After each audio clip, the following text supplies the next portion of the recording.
여러분, 이런 경험 있으신가요? 병원에 다녀왔는데 진료비 고지서를 보고 깜짝 놀라신 적. 아니, 이게 어떻게 이렇게 많이 나왔지? 국민건강보험이 있는데도 왜 이렇게 비쌀까?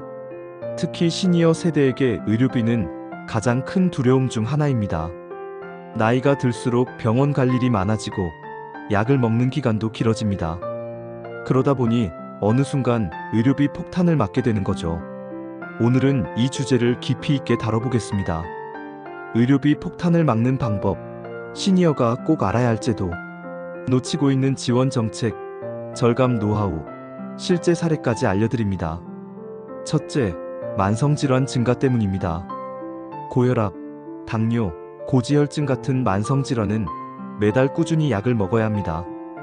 1년의 약값과 진료비가 수백만 원에 달할 수 있습니다. 둘째, 고액 진료비입니다.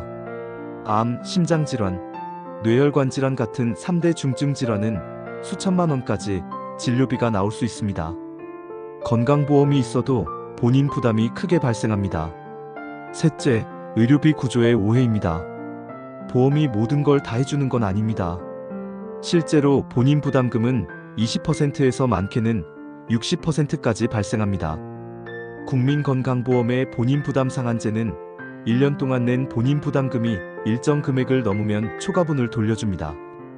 2025년 기준 소득 하위 구간은 연간 89만 원 이상이면 환급되고 고소득 구간도 약 826만 원에서 상한이 정해집니다. 요양병원 장기 입원은 1074만 원까지 상한이 적용됩니다. 재난적 의료비 지원 제도도 있습니다. 암, 심장질환, 희귀질환처럼 갑자기 큰 병원비가 나왔을 때 상한제 적용밖에 본인 부담금을 줄여줍니다.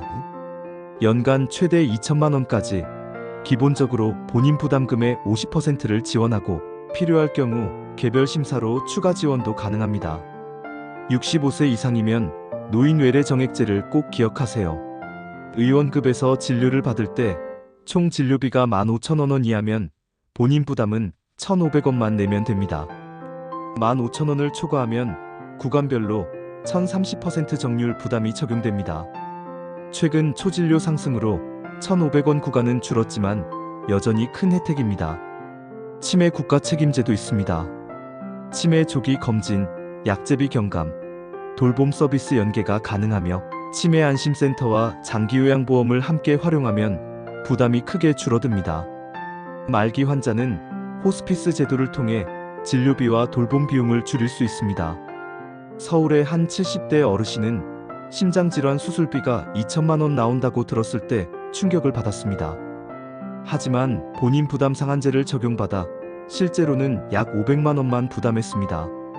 또 다른 65세 여성은 치매 초기 진단을 받았습니다.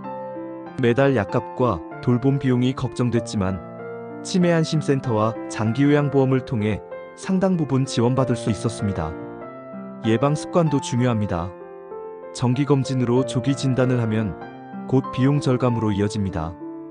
여러 병원을 다니며 비슷한 약을 중복 처방받는 경우도 있는데 이럴 땐 건강보험공단의 내 건강기록 앱을 활용하세요. 건강검진센터가 권하는 모든 검사가 꼭 필요한 건 아닙니다. 보험 적용 항목 위주로 받는 것이 합리적입니다. 또한 건강보험에서 안 되는 부분은 실손보험으로 보완할 수 있습니다. 보건사회연구원 보고서에 따르면 한국 시니어의 가장 큰 노후 불안 요인 중 하나가 의료비라고 합니다. 서울대 보건대학원 교수도 이렇게 말했습니다. 국민건강보험 제도를 제대로 활용하면 의료비는 절반 이하로 줄일 수 있다. 여러분, 의료비 폭탄은 단순히 돈 문제가 아닙니다. 치료를 포기하게 만들고 삶의 질을 무너뜨립니다. 하지만 꼭 기억하세요. 제도를 알면 의료비는 줄일 수 있습니다. 습관을 바꾸면 의료비 폭탄은 예방할 수 있습니다. 모르면 손해지만 알면 안전망이 됩니다.